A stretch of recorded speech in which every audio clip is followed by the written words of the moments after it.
Hello everyone, जय हिंद। आज TCM channel में बात करने जा रहे हैं हम लोग।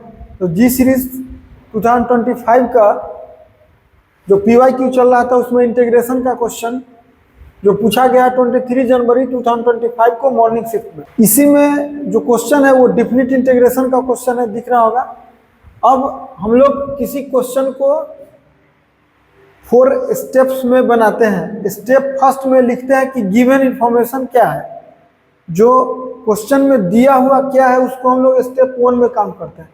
गिवन इंफॉर्मेशन में कि जो डिफिनिट इंटीग्रेशन है वो दिया हुआ है हम लोगों का। जो लोअर लिमिट है वो e स्क्वायर है, अपर लिमिट है e⁴ है, और अंदर में fx दिया हुआ है। fx चूंकि बहुत बड़ा है तो हम डायरेक्ट दिखाएंगे इसी में। अब स्टेप 2 में इसका वैल्यू पूछा है कि इसका वैल्यू, स्टेप 2 में हम लोग लिखते हैं कि इसमें क्या पूछा। तो इस डिफिनिट इंटीग्रेशन का वैल्यू पूछा है कि इसका वैल्यू बताइए, यानी मेन लड़ाई है कि डिफिनिट इंटीग्रेशन सॉल्व कैसे करना है। अब डिफिनिट इंटीग्रेशन जो बनाने का तरीका होता है मेन में, ओरिजिनल वे में, वो होता है कि या तो प्रॉपर्टी के बेसिस पर बनाइए, प्रॉपर्टी का यूज कीजिए, और एक है कि इंडिफिनिट इंटीग्रेशन सॉल्व कर लीजिए पहले, उसके बाद प्रॉपर्टी लगाइए। एक है कि दोनों काम आपको करना पड़ सकता है। तो अभी देखिए, अभी यहाँ पे इस क्वेश्चन में हम लोग अगर इसको आई मानते हैं और सोचते हैं कि जो इंडिफिनिट इंटीग्रेशन है उसमें क्या करेंगे। इंडिफिनिट इंटीग्रेशन में हम लोगों को log x बेस ई दिया हुआ है। ऐसा क्वेश्चन जब भी रहता है और बगल में 1/x, ये सोचना है। तो जो इंडिफिनिट इंटीग्रेशन बनाने का तरीका होता है वो आपको इतना सोचना पड़ेगा। पहला जो मेथड होता है वो दोनों साइड डिफ्रेंशिएट करके दिया जाता है। वो खास करके ऑब्जेक्टिव में ऐसा रहता है कि यहाँ फंक्शन रहता और इंडिफिनिट रहता, तो पहला मेथड यूज किया जाता, तो वो नहीं लगेगा। सेकेंड है कि क्या डायरेक्ट फार्मूला पर है, तो इतना बड़ा क्वेश्चन है, डायरेक्ट फार्मूला पे तो नहीं है। Third, substitution method. देखिए, सब्स्टिट्यूशन मेथड सबसे ज़्यादा इस्तेमाल होता है। हम कैसे जानेंगे कि यहाँ इसमें अभी सब्स्टिट्यूशन मेथड है? हम इसलिए जान गए सब्स्टिट्यूशन मेथड कि log x बेस ई दिया हुआ है और बगल में उसका 1/x dx है। यानी इस स्टेप 3 में हम लोग का प्लान क्या रहेगा कि अगर हम लोग log x को t मानते हैं तो उसका ऑटोमेटिक log x का डिफरेंशियल यहाँ 1/x दिया हुआ है। इसलिए प्लानिंग के थ्रू हम लोग करेंगे कि लेट log x बेस ई है इज इक्वल टू टी। जो ही टी मानिएगा तो इसका डिफरेंशियल 1/x dx। अब देखिए, इसी से स्टूडेंट पकड़ लेता है 1/x dx दिया हुआ है, इससे पकड़ लेता है कि log x को t मानना है। मैक्सिमम जगह यही काम रहता है, और ये इंडिकेशन है किसमें? सब्स्टिट्यूशन मेथड में है। तो इसीलिए सब्स्टिट्यूशन मेथड में हम टिक कर दिए हैं। अब 1/x dx is equal to dt हो गया। एक तो एक बात ये हो गया, खत्म। उसके बाद एक बॉक्स बना लेते हैं हम लोग, जिसमें अभी देखिए इसका लिमिट भी हमको ध्यान देना है कि अगर हम यहाँ i लिखते हैं तो जो पहले लिमिट है e स्क्वायर वो x के लिए है। तो देखिए अभी x के लिए है और ये रहा t के लिए। देखिए, अगर x e स्क्वायर है तो t कितना होगा? तो t होगा log, और x के जगह तो हमको e स्क्वायर रखाएगा और बेस e हो गया। देखिए, फार्मूला क्या इसमें कोई लग जाता? हाँ, एक फार्मूला लग रहा है। देखिए, पहला फार्मूला यूज हो गया अभी, log m⁴n जो होता है वो ये अगर हम दें तो होता है formula n log m base e। अगर बेस a देते तो बेस a देते। इस फार्मूला से आप इस फॉर्मूला का इस्तेमाल करके आप लिख सकते हैं log ई स्क्वायर अगर है तो 2 बगल में आएगा तो क्या लिखाएगा 2 log ई और ई। आप ये भी जानते होंगे कि नंबर और बेस सेम होता है तो इसका वैल्यू 1 होता है, यानी 2 × 1 इसका मतलब इसका वैल्यू कितना हो गया 2। अगर x का वैल्यू e⁴ है तो इसका वैल्यू क्या होगा log e⁴ और e। तो यहाँ पे log e⁴ e इस फार्मूला से आएगा 4 log e और e, जो इसका वैल्यू 4 होगा, क्योंकि log e और e का वैल्यू कितना होता है 1, 4 × 1 हो गया 4, यानी इसका वैल्यू निकल गया कितना 4।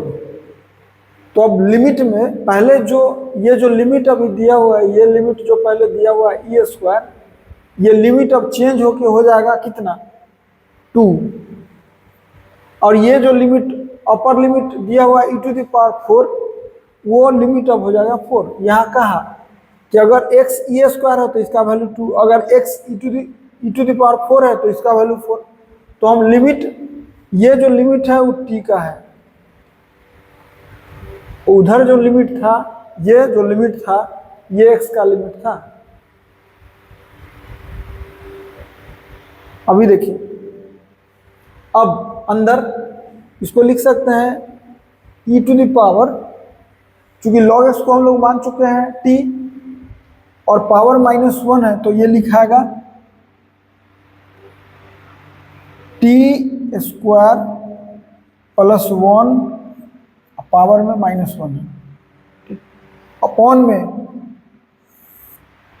लिखाएगा e⁴ कितना t² + 1 ⁻⁻1 प्लस 6 माइनस t का होल स्क्वायर प्लस 1 अब होल टू द पावर -1, और 1/x dx, देखिए 1/x dx के बदले क्या लिखाएगा dt, क्योंकि 1/x यहाँ से फंक्शन और dx के बदले क्या लिखाएगा dt, यहाँ दिख रहा है। अब इसको लिखेंगे, लिमिट तो वही रहेगा 2 से 4, और इसका वैल्यू होगा e⁴ 1 upon t² + 1 upon e⁴ 1 upon t² + 1 plus e⁻, -1 है तो जाएगा कितना 1 अपॉन 6 माइनस t का होल स्क्वायर प्लस 1 अलग से, ये 1 अपॉन हो गया। इसमें एक फॉर्मूला यूज हो गया a⁻⁻n = 1/a⁴n, सिंपल फार्मूला है, इसको हम नहीं लिख सकते क्योंकि जीमेन का तैयारी कर रहे हैं तो जेईई मेन में इतना तो आपको आना ही चाहिए। अब और dt तो रहेगा ही, कि अब इतना लिखने के बाद हम लोग, ये i हो गया, इसको हम लोग एक इक्वेशन मान लेते हैं 1। अभी अब डिफिनिट इंटीग्रेशन आ गया। अब डिफिनिट इंटीग्रेशन में ऐसा क्वेश्चन में एक प्रॉपर्टी होता है, देखिए तीसरा नंबर लिखना है, ये प्रॉपर्टीज है इंटीग्रेशन में, डिफिनिट में प्रॉपर्टीज। कैसे जानेंगे प्रॉपर्टी काम कर रहा है उसका हम बता रहे हैं कारण। एक प्रॉपर्टी होता है a to b fx dx is equal to होता है a to b f a + b - x dx, यही प्रॉपर्टी होता है। हमको कैसे, स्टूडेंट हम तो कैसे पता चलेगा, देखिए यहाँ 6 इंडिकेट करा रहा है, ये जो 6 है ये इंडिकेट करा रहा है कि 4 + 2 अगर ऐड करते हैं तो 6 होगा। तो यहाँ से ये प्रॉपर्टी का चांस इसलिए बन जाता है इसको देखने से कि a + b करेंगे तो 6 होगा। अगर ये प्रॉपर्टी आप लगाएंगे तो आप लिखेंगे यहाँ पे i = अब तो ए से बी है तो यहाँ 2 से 4 है तो 2 से 4 ही रहेगा। जहां जहां x है वहां वहां a plus B minus X होगा।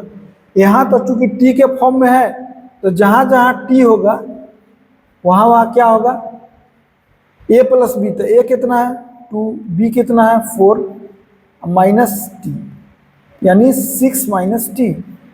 जहां जहां t है वहां 6 माइनस टी डालेंगे तो dt को छोड़ के, तो इसमें लिखेंगे e to the power 1 by, और t के जगह लिखना है कितना 6 माइनस टी का होल स्क्वायर प्लस 1 अपॉन जहां जहां t वहां वहां 6 minus T, E to the power 1 by 6 minus T का whole square plus 1 plus E. अब जहां जहां टी है वहां वहां 6 माइनस टी रखिएगा, तो ध्यान दीजिए 6 माइनस टी का होल स्क्वायर प्लस 1 है, और अब टी के जगह डालना है 6 माइनस टी। 6 माइनस टी डालेंगे तो क्या होगा, 6 से 6 कैंसिल आउट हो गया तो क्या बचा टी स्क्वायर प्लस 1। इसका मतलब यहाँ क्या लिखाएगा 1 अपॉन टी स्क्वायर प्लस 1, और डी टी तो है, ये सेकेंड हो गया। अब जो ही सेकेंड हो गया तो देखिए अगर हम लोग फर्स्ट और सेकेंड को ऐड कर देते हैं 1 प्लस 2 करते हैं अगर, इसका मतलब कि 2i होगा।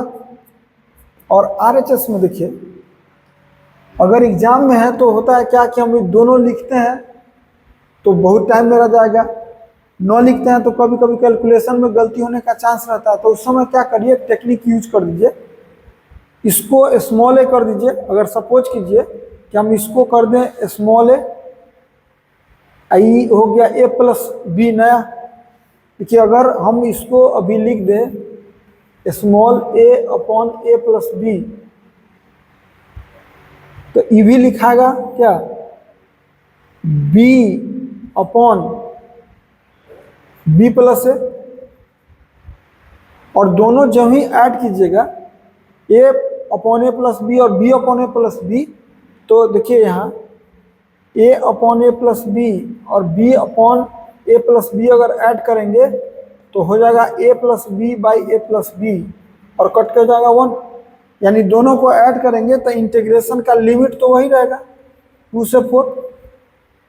प्रॉपर्टी होता है इंटीग्रेशन में कि अगर लिमिट सेम हो तो जो अंदर का फंक्शन है वो ऐड हो जाता है, और अंदर का फंक्शन इतना बड़ा दिया हुआ इसलिए तो हम जानबूझ के इसको ए माने और इसको बी माने, तो ए बाई ए प्लस बी दोनों ऐड किए अंदर में तो कट के 1 हो गया, यानी 1 into D T.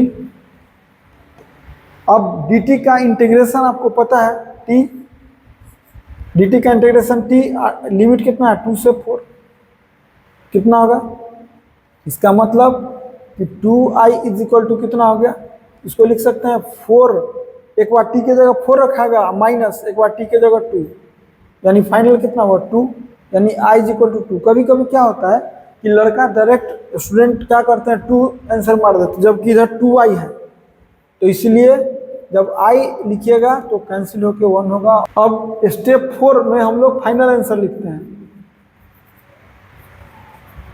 Final answer इसलिए स्पेशली लिखा जाता है ताकि आपको कभी फाइनल आंसर में गड़बड़ी ना हो। फाइनल आंसर इंडिकेट कराता है कि एक बार रिव्यू कर लीजिए, तो यहाँ कोई विशेष है नहीं, इसलिए डायरेक्टली इसका अभी इसमें हम रिव्यू करते कि 2i बराबर 2 है, इसलिए आंसर हम 2 नहीं देते, चूंकि 2 से 2 कैंसिल आउट होता है तो आंसर कितना हो गया 1, तो इसका आंसर कितना है 1। तो आज की क्लास में इतना ही, थैंक्स।